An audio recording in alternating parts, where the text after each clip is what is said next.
সম্মানিত দেশবাসী, মুসলিম মিল্লাত, বিভিন্ন ধর্মীয় জাতি এবং উপদেষ্টা প্রশাসন, ছাত্র জনতা, বিভিন্ন রাজনীতিবিদ, আসসালামু আলাইকুম। আসলে এই দেশে আমরা এই যে পুলিশ হত্যা, নারী ধর্ষণ অথবা দূষিত শিশু এবং আমার উপরে হামলা, মাজার ভাঙ্গা অথবা হিন্দু মন্দিরে হামলা এবং বিভিন্ন লুটতরাজ, সন্ত্রাসী, আমি আপনাদের উদ্দেশ্য করে বলতে চাই যে এই দেশে আমাদের যে প্রধান উপদেষ্টা মণ্ডলীগণ এবং প্রশাসন, আপনারা তো অক্ষম না, আপনারা তো সক্ষম। কারণ এদেশে বিচার প্রক্রিয়া, আইনি প্রক্রিয়া যদি চালু হয় তাহলে সন্ত্রাসী কার্যকলাপ বন্ধ হবে, চাঁদাবাজি বন্ধ হবে এবং আমাদের মতো লোক জিম্মির হাত থেকে মুক্তি পাবে।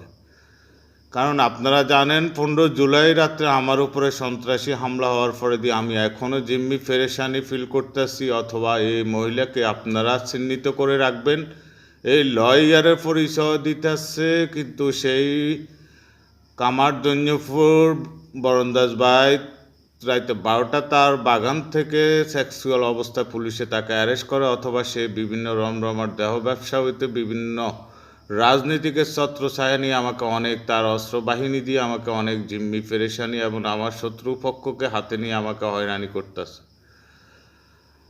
এবং সেই আমলিগের আমলে এই ধরনের আমলিগের সাইনবোর্ড ব্যবহার করে বিভিন্ন দুর্নীতি, সন্ত্রাসী কার্যকলাপ করে অবৈধ টাকা আত্মসাৎ করে সে এখন লক্ষ্মীপুরে এসে আমাকে অনেক হয়রানি করতেছে। তাই আমি ইনজুরি হওয়ার পরে দিয়ে প্রশাসনের প্রতি দৃষ্টি আকর্ষণ করি, আমরা কি এটার বিচার পাবো না, বিচার অধীন, অথবা এই দেশে বিচার প্রক্রিয়া কাজ চলবে না। আমি আপনাদের উদ্দেশ্য, সাধারণ জাতির উদ্দেশ্য করে বলতেছি যে সন্ত্রাসী বাহিনী যদি পার পায়, নিরীহ সাধারণ জনতা হইতে সবাই জিম্মি হয়ে যাবে। তাই আমি মনে করি এই দেশে আইনের প্রক্রিয়া চালু হওয়ার দরকার, সেনাবাহিনী হইতে প্রশাসনের হাতে ক্ষমতা যাওয়ার দরকার। অথবা আমি উপদেষ্টা মণ্ডলীকে বলবো, যদি আপনি দেশ চালাইতে অক্ষম থাকেন, ছাত্র জনতা এবং বিভিন্ন রাজনীতিবিদ, প্রশাসন আপনার হাতে থাকা সত্ত্বেও আপনি কেন এই জিম্মি মাজারে হামলা হইতে, লাশ পোড়ানো হইতে আর কত, এই জাতি আর কত সইবে?